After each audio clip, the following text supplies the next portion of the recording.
الدنيا بتبدأ بنار في كل مكان والقتال مولع ومحدش فاهم حاجة. محاربي العناصر أجمعين قد اجتمعوا ضد هذا الشيطان اللعين، كل ده بسبب محارب النار اللي كان عايز ينقذ أمه. فتح بوابة بين العالمين، عالم البشر وعالم الشياطين. فإيه اللي حصل بالظبط؟ وإيه هي قصة المحاربين دول؟ والشيطان الغاضب ده عايز منهم إيه بالظبط؟ ده اللي هنعرفه في حكايتنا النهاردة. فما تنسوش تصلوا على رسول الله عليه أفضل الصلاة والسلام، وتعالوا بينا نبدأ في سرد الحكاية.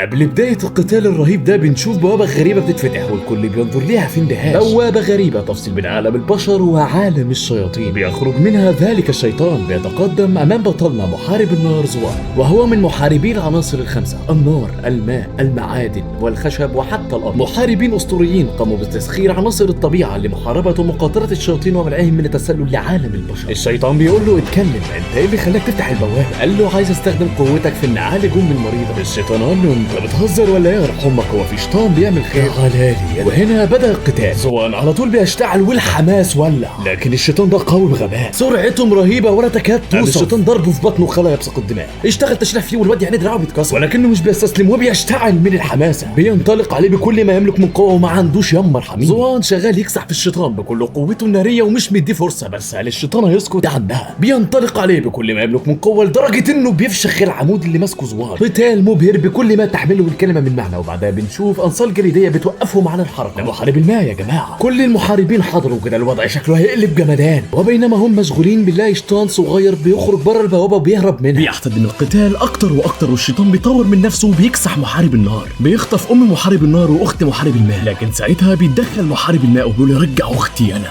بيهجم على الشيطان بقوة كبيرة لكن محدش قادر عليه. الشيطان بيصد هجومه بكل سهولة وبيرده وبيقول له: انتوا اللي فتحتوا البوابة وبسببكم انا فقدت ابني، لو عايز اني ارجع لكم عائلتكم رجعوا لي ابني. وبس كده بيقفل البوابة بعدها.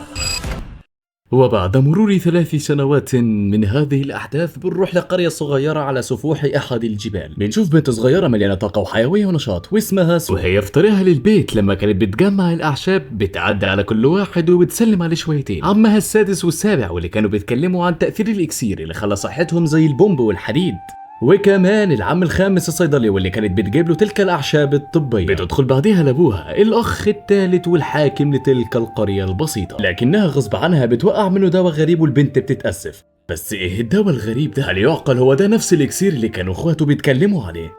شكلي فيه إن في الموضوع. بيديها فلوس وبيقول لها: روح هاتي جديد من المعلم اللي ورا الجبال. بتروح بالفعل، ولكنها بتتفاجئ ب3 غرباء، 3 من النينجا المتخفيين بيظهروا بيسألوها عن مكان القرية. البنت كانت مرعوبة طبعا وكانت خايفة يعملوا فيها حاجة، فبتقول لهم على طول على مكان القرية وبتجري منهم زي المهبولة. يا بنت حد يكلمك، بس هم فعلا شكلهم مخيف جدا.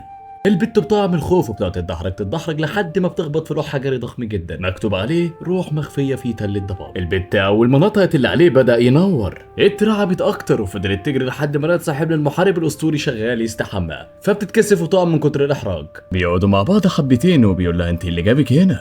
قالت له انها تاهت وهي بتدور على حكيم الجبل، واتضح ان كمان بطلنا زوان كان رايح للراجل ده، خدها وراح عشان يوديها. هما ماشيين بتسأله: ايه حكاية التل ده وايه اللوح الغريب اللي موجود هنا؟ قال لها: زمان المكان ده كان مليان شياطين بيقتلوا البشر وياكلوهم ويعيثوا في الارض فسادا، الى ان ظهر محاربو العناصر الاسطوريين وقاموا بالقضاء عليهم وحبسهم في عالم الشياطين. ومن ثم قام المحاربون ال5 باخفاء انفسهم عند المداخل ال5 للبوابة التي تقع في تل الضباب، وده عشان يمنعوا اي شيطان من انه يتسلل البوابة. المهم بيوصلوا لوجهتهم اخيرا، والبنت بتدي الفلوس للراجل وبتعرفوا على طلب ابوها. بيمشوا على طول قبل غروب الشمس عشان البنت ما تتاخرش على قريتها. وعلى الجانب الاخر سكان القريه بيسمعوا تنبيه عن هجوم مفاجئ، والزعيم بيقول لهم: هاتوا اسلحتكم ويلا بينا. بيروحوا لمدخل القريه وبينصدموا من اللي بيشوفوه، حراس كتير جدا مقتولين ومن ضمنهم احد الاخوه الكبار. وتعرفوا بقى اللي عمل كده مين؟ ايوه، هو احد النينجا ال3. احد الحراس بيستنجد يفتحوا له البوابه، النينجا بيهجم عليه وفي اخر لحظه بيتدخل الاخ السادس، لكن النينجا قوي جدا وبيشرحه، وعلى طول كمان بيتدخل الاخ الخامس وشكلها هتولع.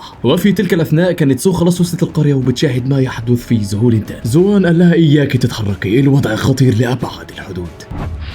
الاخ الخامس على طول بيهجم، ولكن النينجا بيقدر يصد كل ضرباته، وبحركه لولبيه منه كده بيقدر يجرحه. بس ايه هو الدم الازرق ده؟ هو في بشري دمه ازرق؟ شكلي فيه ان في الموضوع. على طول اتنين بيهجموا عليه وبيقدروا يجرحوه. الراجل اتصدم، دول مش بشر عاديين، دول شياطين متنكرين في هيئه بشر. الراجل مش بيستسلم وبيحاربهم بكل ما اوتي من قوه. اخوه من بعيد بيحاول يساعده بقذيفه ناريه، ولكن ده مش بيأثر فيهم. بيحاول مره تانية ولكن الشيطان بيصده يرد على اخوه. بينطلق الشيطان بعدها عشان يقتل الراجل، ولكن ساعتها بيتدخل بطل نزوع بيخلص على الاتنين في لمح البصر بقوته الناريه الرهيبه. جميع الاخوه اتصدموا، ده واحد من محاربي العناصر الخمسه الاسطوريين. بيتفضل الشيطان الاخير وبيتجهز للقتال وشكله هو زعيمهم. بس يا ترى هو عايز من القريه دي بالظبط؟